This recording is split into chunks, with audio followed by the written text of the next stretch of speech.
Hello, and welcome to another episode of Part in the Dust, Dusting Off Construction with Caitlyn and Jillian. We're your hosts, Caitlyn and Jillian. We're here dusting off the Concrete Industry Management Program at Texas State University with Program Director Ryan Penlerick. So let's get to it. Ryan, could you please introduce yourself? Good morning, everyone. Ryan Penlerick. I'm the Program Director and a Professor of Practice here at Texas State University's Concrete Industry Management Program. Awesome. So we know you haven't always been an educator. Can you elaborate more on your previous experience? Sure, absolutely. So I actually started out with a construction management degree from Colorado State University and moved down to Texas in the year 2000. So I've been in Central South Texas for the last 24, 25 years, working in the commercial, residential, and multifamily construction industry. So the first 11 years of my career, I was with a local general contractor in San Antonio, focusing mostly on multifamily for the first part of that career. And then as I worked my way up in the industry, worked my way up to an executive vice president position and started a commercial division of that company. And then 2011, left there and started my own company here in Central Texas. And we focused mostly on small to medium-sized commercial projects all over the state of Texas. Very cool. It kind of sounds like you've had a lot of experience and a lot of varied experience. What's the thing that you're most excited about or passionate about in terms of those kinds of varied experiences you've had? What was always interesting to me, and the reason that I chose this career path in higher education, I was always involved with hiring and recruiting young talent to the company that I worked for and the company I started myself. I was always involved with training and educating that young talent. It was always the thing that excited me the most, was trying to help the young people come into the industry, build on their knowledge, and get better at what they were doing. So I decided that that was probably the direction I wanted to go full time. And so here I am. Yeah, that makes sense. I mean, it's obviously super important to educate anybody, but definitely everybody who's up and coming into their careers and what they want to do with the rest of their lives, kind of during or post high school. So so it's really awesome. Yeah, and I was a high school teacher for a very brief time there, and it was so challenging. So I have a lot of respect. Is there anything that you've learned through being a teacher, being a professor, and kind of making that shift over from industry to academia? Sure, I'm really still learning every day on what it takes to recruit, what it takes to retain, what it takes to keep these students engaged and progressing towards ultimately graduating and accepting a career in the industry. There's a lot of challenges. There's a lot of personal life challenges that students have and family challenges. And, some students struggle in some subjects and some struggle in others. So it's really about learning how to help these students best, get through these tough, 4 or 5 years of an undergraduate education. It can be difficult for some people, and we want them to all to succeed. Absolutely. And I know you touched on it. I mentioned it. So why and when was is it CIM or CIM program? How do you guys pronounce it instead of the all the words? We call it the CIM program. Okay. So my question still exists of why and when was the CIM program created? Sure. So this program was the vision of the ready-mix concrete industry.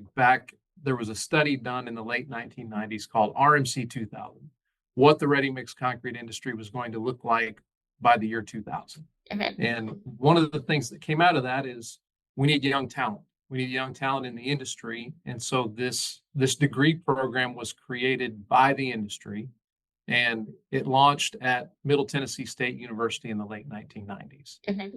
And it kind of grew from there. It expanded to New Jersey Institute of Technology and California State Chico in 2006. And then Texas State got it in 2009. And then we've recently added South Dakota State University in 2021. So those are the 5 program universities that exist right now. Those are nicely spread out, I feel, as well. It's like entirely across the country. So anybody who wants to join in doesn't have to, fully move across the country to participate in this program. So that's really awesome. Yeah, it's pretty strategic the way it's Yeah. spread out across the country. It's not like industrial sales or something where we've got territories per se, Right, but we right. are strategically located to where we think it's great access Mhm. to students to come to any one of our universities. That's awesome. Is there one reason or another to consider Texas State over the other programs? Besides Texas State being awesome, And you're there? and I'm here, that's right. No, it's a really great campus. We are by far and away the largest university of the 5 programs. We're sitting at Mm. 38,000, 39,000 students at our university, and very soon to be a tier 1 research university. That's one of the goals of our current administration to That's cool.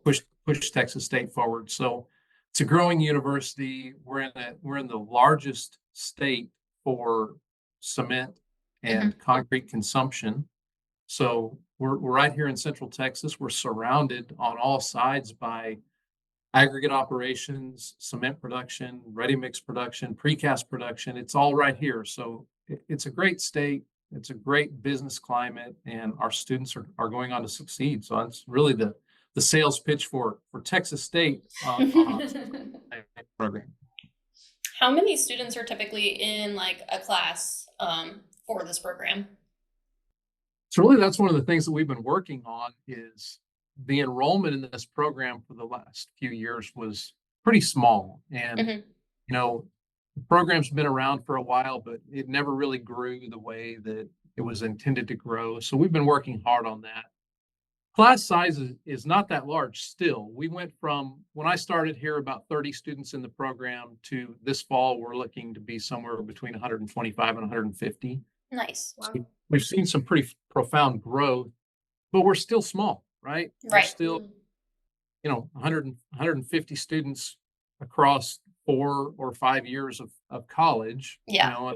Got 12 or 13 different CIM classes that the students take. So you're looking at 20, 25 students in your class and 4 full-time faculty members. So we know every single student in the program individually. I know every single student in the Mhm. program. That's awesome though. That's kind of like how when I went to college, how my wow, words stopped.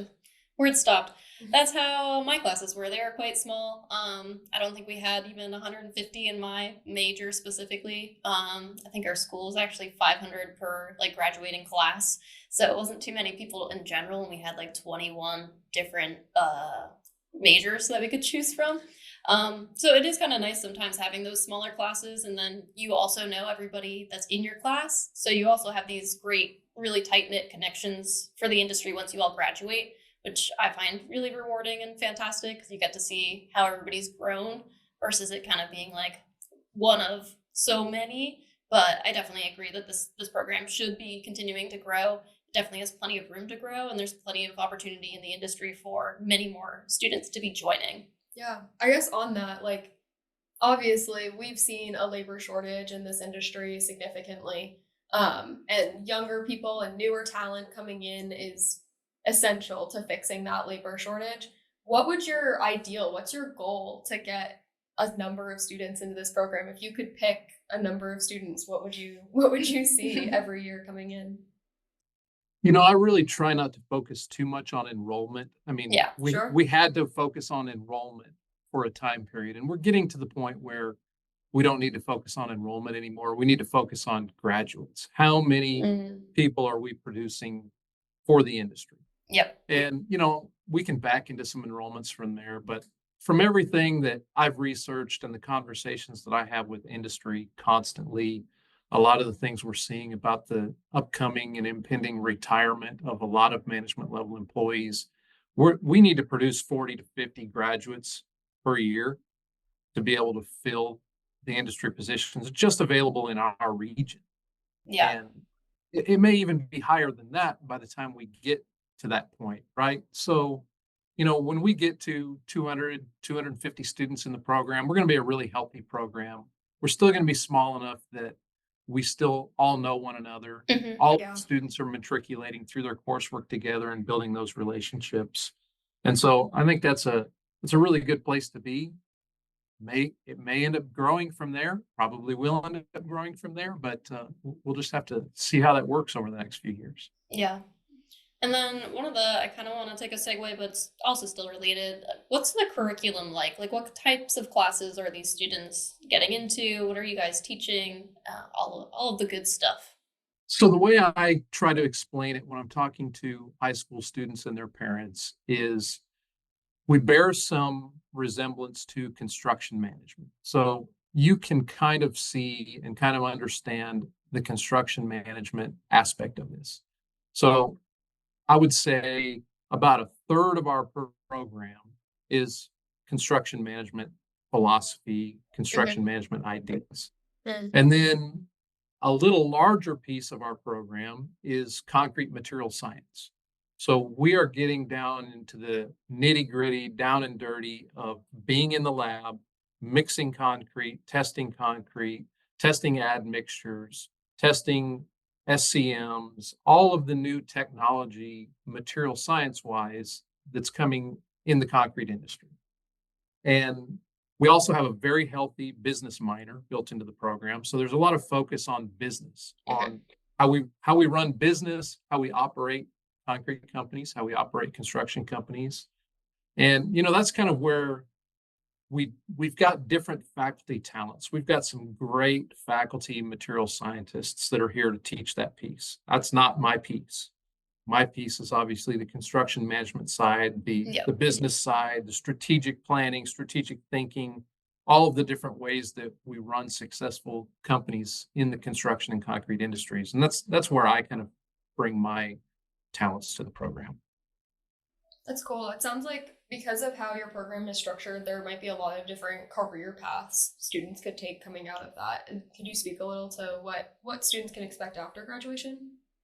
Sure, we really have a great marketing piece because we get this question a lot. Well, what are the career fields? Mhm. And we've got a great marketing page that we send out and hand out, and it's got a list, really cool graphical list of all of the different career paths that our graduates have actually gone on to pursue. The obvious one right off the bat, you think about quality control, quality assurance, whether it's in the ready mix plant, the aggregate plant, the precast plant, there's a Mhm. demand for quality control managers. So we see a lot of students go into that quality control, quality assurance role. We see a lot of students go into a project management trainee, project assistant type of role, call it a project engineer. I really hate the term project engineer because we're not engineers, but that's Right. the industry likes to call it that. They need to move away from it. I'm here to preach. But so those assistant project manager roles. So they're going out on job sites and they're working in layout functions. They're working in assistant superintendent roles. Doing inspections and coordinating subcontractors and trades. Believe it or not, we see a large number of our students go into technical sales. So Very interesting. Interesting. work for all aspects of the industry, whether it's cement, aggregate, concrete, admixtures, fiber reinforcing, the SICAs of the world, the master builder solutions of the world. Everyone listening to this podcast is familiar with all of these companies because you're dealing with them every day. So Yep. Yeah. those junior sales roles we send a lot of our students into. And then of course there's environmental management positions, there's operations positions, there's just any number of things that our students have the background and the talent to do to be able to plug in pretty much anywhere. Yeah. It sounds like a very, all of the curriculum really sets them up for almost anything that they really want to do in the industry moving forward, which I think is really great. I feel like it's always fantastic when a program allows you to have many career opportunities. So if you do start with one, let's say you start with the technical sales and you decide that's not really for me, you still have plenty of skills and now you have even more background to make a shift into a completely different type of path, but still feel well educated and ready and prepared for that role. Yeah, and not only that, but so many of the roles you listed are such high job security right now because they're so needed that that's such a valuable thing, especially when you're spending money on a college degree. It's something you really want to look at. Absolutely. And the salaries and the job security, all of those things are incredible selling points. I think, Yeah. Yeah. a lot of times talking with high school students and parents and you say concrete industry management and they go I mean, Mhm. concrete, but they don't really realize how broad the subject is and how technical and how scientific. I mean, it is a STEM degree. Yes. There's no doubt about it. And with And that concrete's STEM just degree, so integral to our society. Yeah. So it it's is. it's And around. It's not it, going away. it's never going to be outsourced. We Yeah. can't go Yeah. produce this stuff in China or overseas and Exactly. import it. Yeah. We've got the 90-minute radius, and that's where we're in. So it's going to be here, and it's going to be local. Yeah. So in that case too, with so many career options coming out of it, when you're talking to high school students, or if high school students are thinking about what they want to do, like who should consider this program? Like what are some of like their own, backgrounds that kind of fit them into this program the best? Interestingly enough, I spent all of last week in Houston recruiting potential students at the FFA convention, state convention. Hmm. And we really see a lot of success with those type of students that have more of an ag background, an agriculture background, because they understand the hard work that's coming. They understand, the need to get up in the morning and get things moving. And so there's a natural inclination there. We also see, because of the technical and science side, a lot of these students, believe it or not, when you talk to high school students and you ask them, what do you want to be? And they say, and I want to be an engineer. And if you follow on and ask, why do you want to be an engineer? Well, because I like working with my hands and building things. And we kind of have to say, well, that's not really too much what engineers do Yeah. anymore. Yeah. If you want to sit behind a computer and design it and let everyone else have the fun of going out and building it and solving all the problems, then be an engineer. But if you want to actually do it and be hands-on and be outside and interact with people on the job site, then this CIM degree is probably a little bit better suited for what you want to do. Yeah. Those are all great selling features. Another question I have is, what is your favorite part about the CIM program as it stands? I think what's really cool about this from my perspective is the interaction engagement we have with the industry. Hmm. A lot of different degree programs claim to have engagement with the industry, but this program really takes it to another level.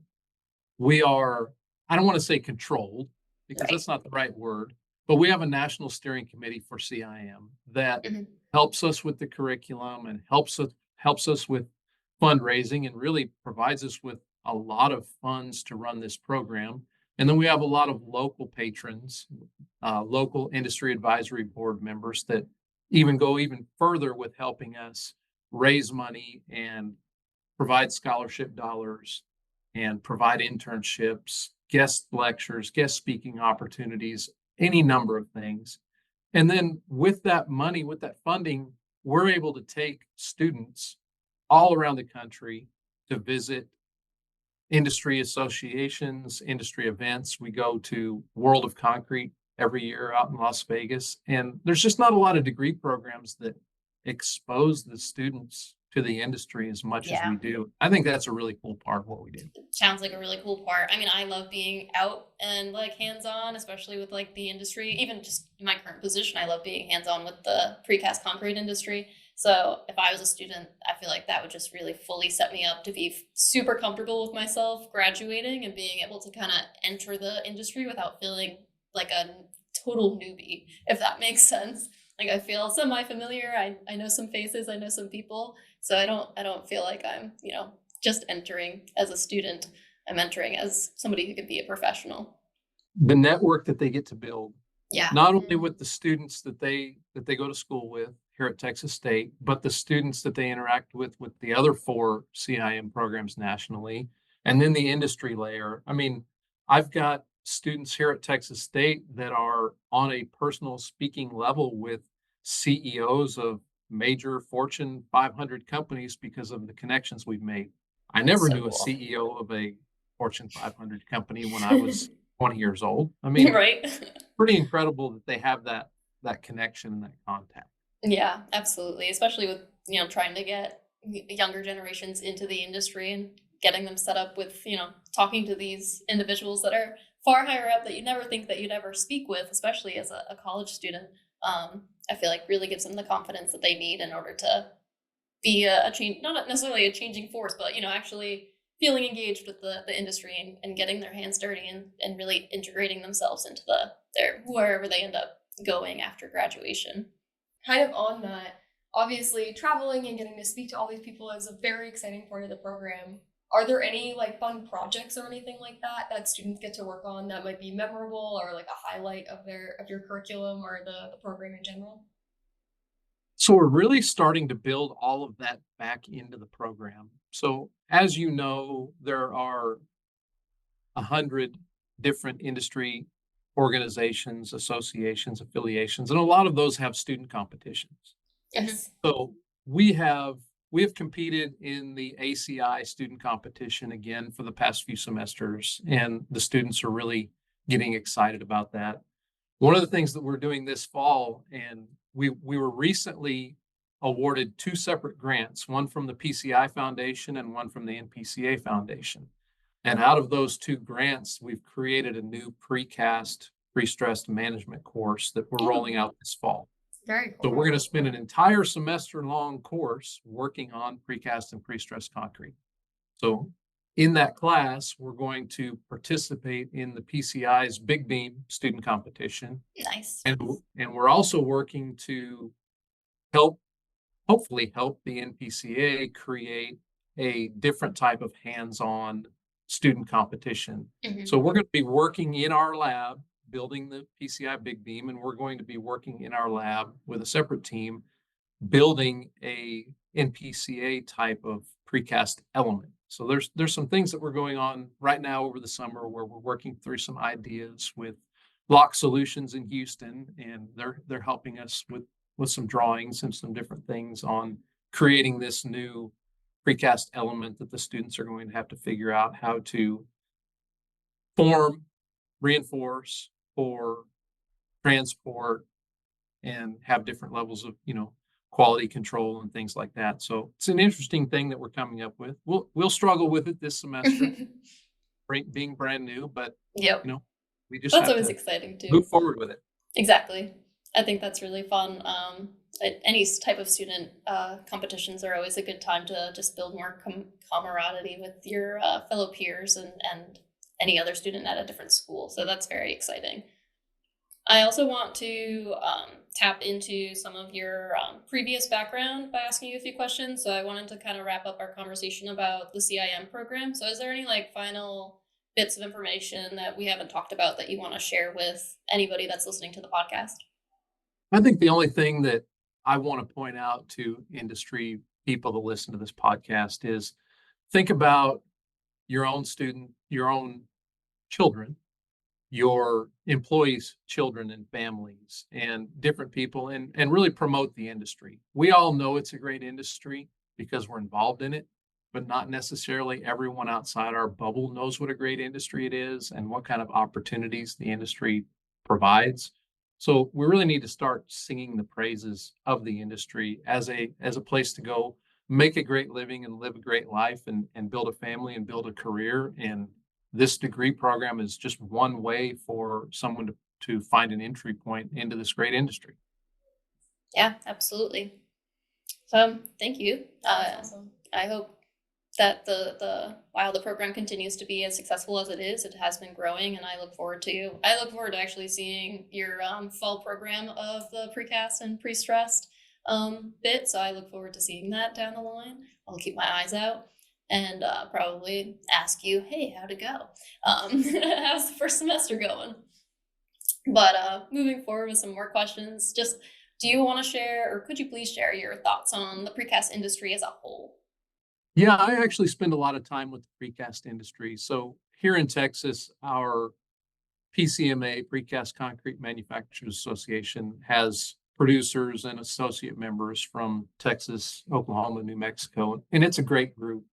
And one of the things that I look at, I go to a lot of plants and visit with a lot of people, and I just continue to make the same recommendations is it's time to get with the times. It's time to move forward into, the current century and engage with younger talent and younger students and younger employees and add technology and start to really move the industry forward as a whole before it gets surpassed by some of these newer technologies that are out there, i.e.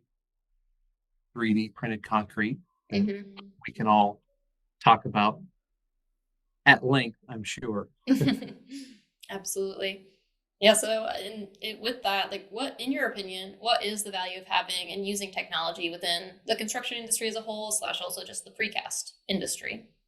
It's very interesting because if you look at there's some data out there, and productivity in construction, productivity in concrete production and precast production, they really continue to struggle. They haven't taken off the way a lot of other industries have with advancements in technology.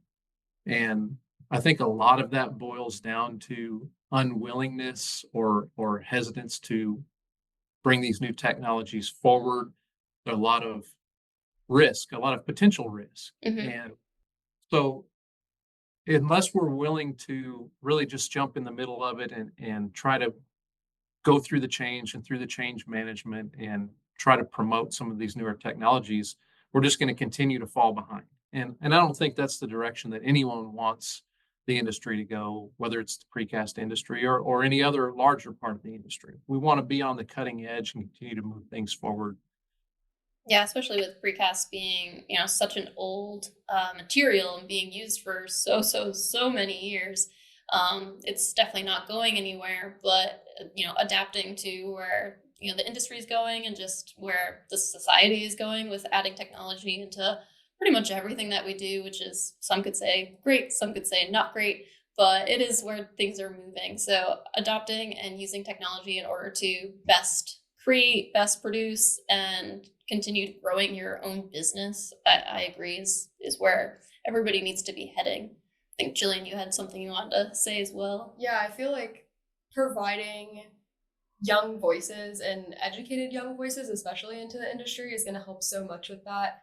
I know that me coming straight out of school, I was ready and excited to share all of the new things I had learned with people in my industry. So it's exciting and I think kind of nerve wracking, but almost empowering for the students coming out of your program and into the industry to be able to share all of that and really to show value, um, and all of that, which I guess kind of brings me to the next point of, how important do you think this education piece, that you're providing to students and also technology is in providing value to that end customer and overall just to the industry as a whole?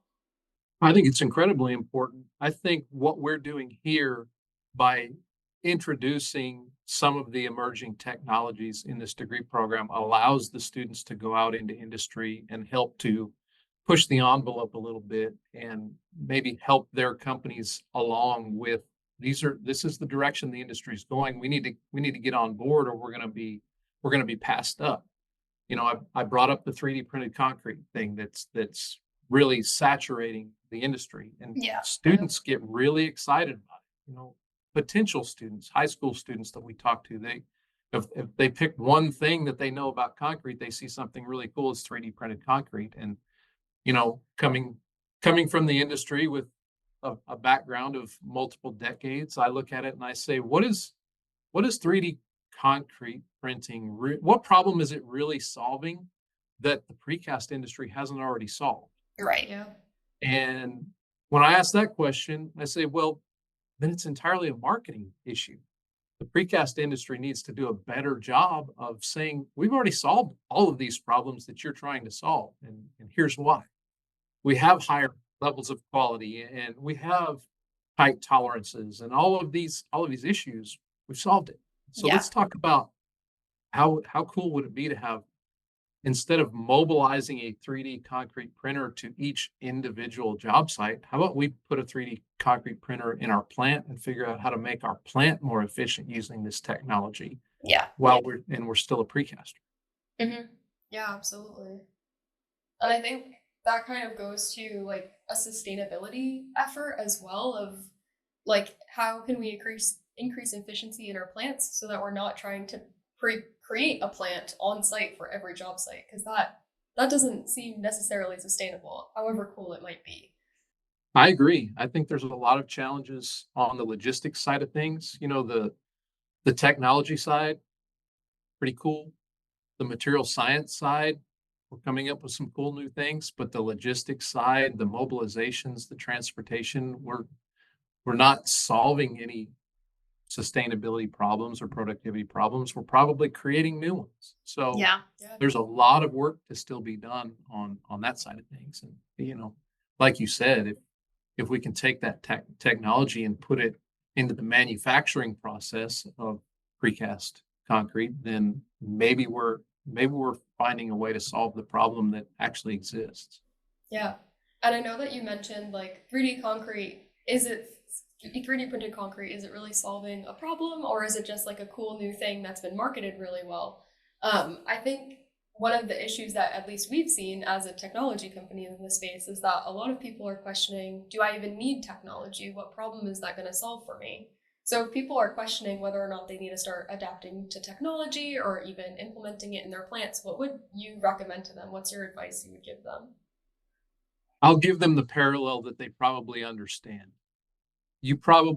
Any precast producer that's listening right now, they probably have a full staff at their plant. So they ask the question, why do I need to hire someone else? I don't really have a position for them right now.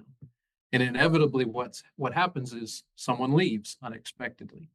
And then you're struggling trying to find someone to replace that person. And that person might not exist. I get calls every day. I need a new QC manager for my plant. And I say, yeah, you and everyone else. You should have been grooming this person for the last 2 years through internship programs and young talent programs and hiring young graduates and integrating them and building your own bench strength within your company. So when someone leaves or someone gets terminated, there's a backstop there within your own company that you can move people around it and continue to move forward. And I think the human resource piece of it is like that. And I think the technology piece is like that. Whether you admit it or not, you're probably using some sort of technology in your plant at this point. And eventually that technology is going to become obsolete or unsupported. Uh, you know, Programs and softwares become unsupported all the time. And then all of a sudden you're forced into a change that maybe you're not ready for. Yeah. So it's better to plan ahead and continue to move forward and have some kind of a technology strategy for your company that you've thought out so you're not caught by surprise or caught flat-footed and off guard when something happens. Yeah, that makes sense.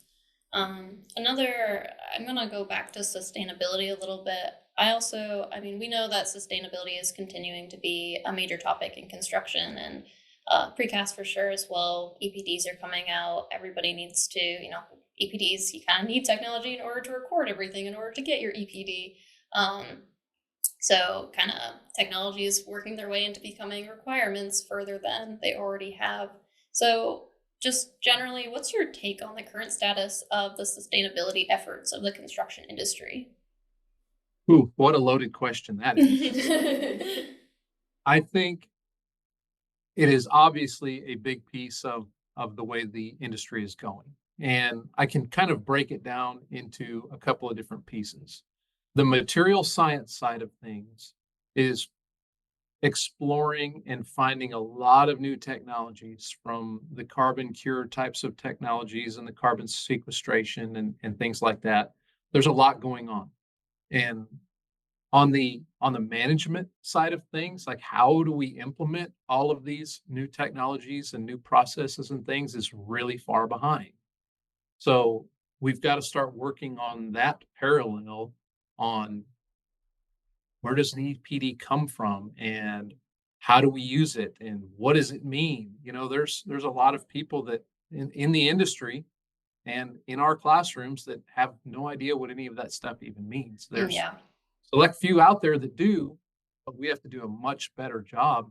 And with the amount of regulation that's coming down from the federal government, the last couple of years in particular, there needs to be a lot more people that actually know what this stuff means and how it works and what it's going to mean to the industry, because there's requirements coming down and potential requirements coming down that you may not even be able to bid on a project Right. if it's got some kind of federal government funding, unless you are meeting certain sustainability and decarbonization requirements. And as a small to mid-sized producer, you may have no idea what that even means.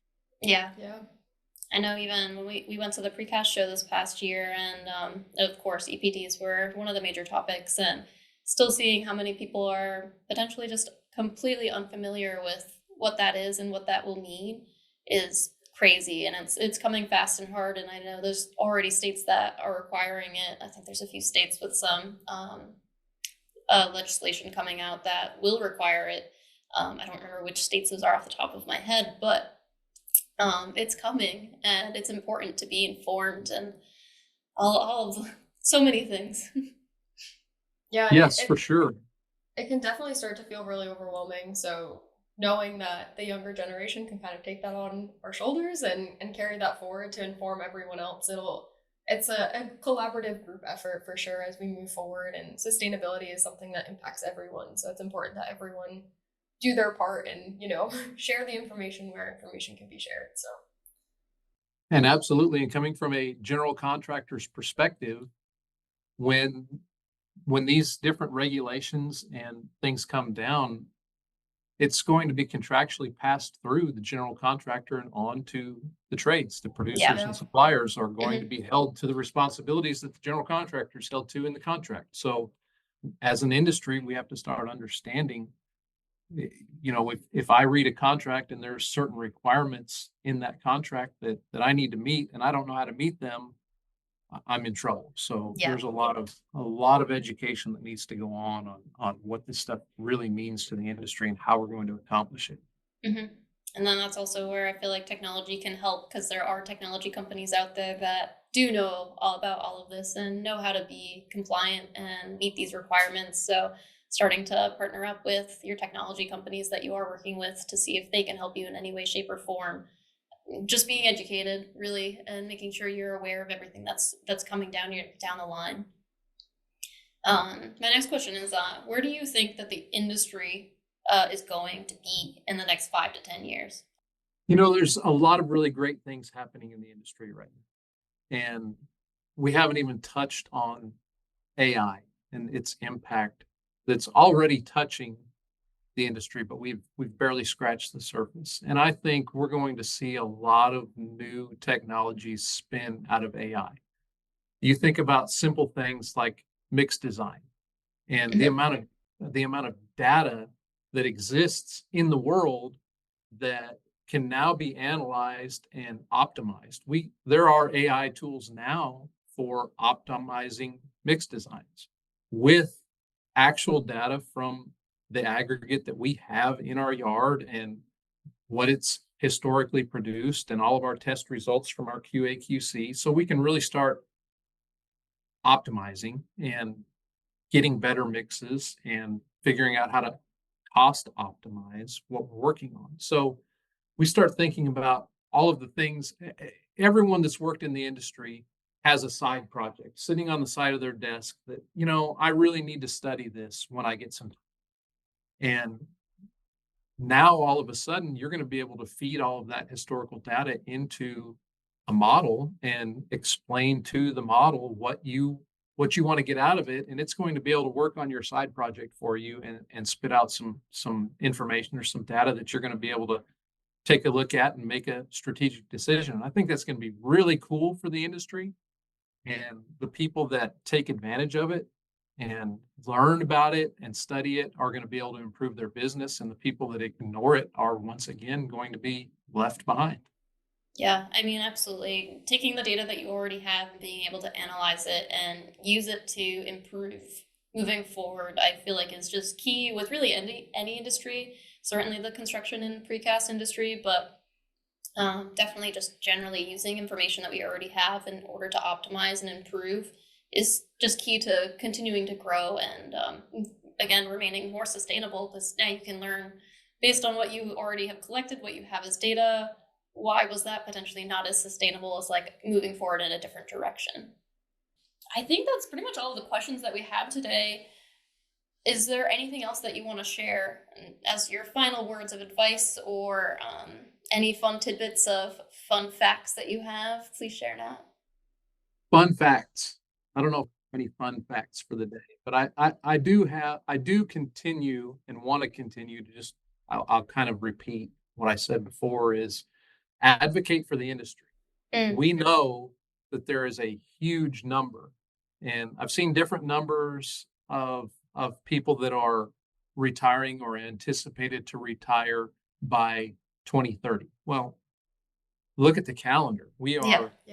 are mid 2024, 2025 will be on us before we know it. So in 5 years, there's somewhere between 40% and 50% of the management workforce in construction and concrete and precast going to retire, and larger numbers of tradespeople that are going to retire. So we have an incredible workforce dilemma on our doorstep, and we're working our tail off over here to try and plug some of those gaps. But we need a lot of help. We need a lot of help from the industry. The industry needs to promote itself, whether it's the blue collar jobs or the white collar jobs. There's opportunity, and there's different entry points. And this program, this CIM program, is a great entry point for someone to come in, and the growth potential that our students have and our alumni have realized is pretty incredible. These alumni have moved into positions in 3, 4, or 5 years of graduation that I didn't move into for 10 years of my career. So there's a lot of upward mobility. There's a lot of opportunity. And I think we just have to continue to promote ourselves in a positive light, and, really, really show people how incredible it can be. Yeah, and I'd add to that as well. Anybody that's currently working in precast or in the construction industry, and they want to up level their career and they feel like they maybe can't do it at their current employer, they could always go back to school. They can join the CIM program and learn everything that's kind of, up to date and modern, in terms of what the industry is going forward with, and then come back into the industry and do that. Like, it doesn't have to be limited to just high school students. Anybody can go back to school and or go to school for the first time and learn and be able to take that knowledge into the industry. And I feel like that makes you a very strong candidate in order to grow in any way that you want to with your career. Absolutely, 100%. Yeah. And then maybe that's even an opportunity for employers, anybody that's actually employing these, in order to do like a sponsorship program for their employees. Like, hey, do you want to learn? Do you want to go to this program? We're more than happy to help sponsor you to attend and do that and learn for us as a company. Like, that's another great opportunity for them. It is. It takes that foresight. It takes that strategic thinking about picking your best people and getting them trained and pushing them forward, and really trying to grow your business and make things better. But you've got to think it through. Yeah. It has to be a plan. Exactly. It can't just be just do it, just go. No, there has to be full understanding as to what that means and how that's going to improve you as a company and as an individual. Yeah, and if you do it strategically, it can really be a key investment in your future, so that when your workforce is retiring, you've already invested in younger talent or new people to the industry, and you're one step ahead of everyone else around you.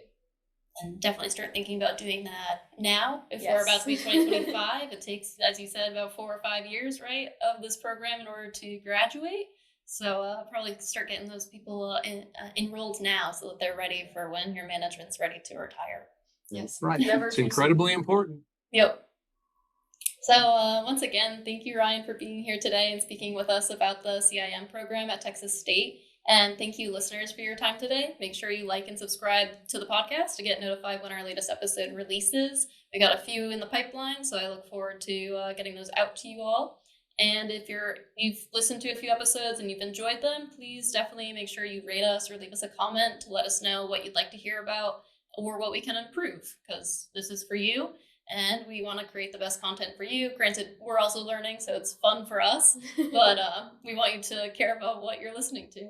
And again, give us a share. Sharing is caring, and we make this for you, like I just said. So make sure anybody gets to hear it to learn all of this great stuff. So with that, we'll catch you next time.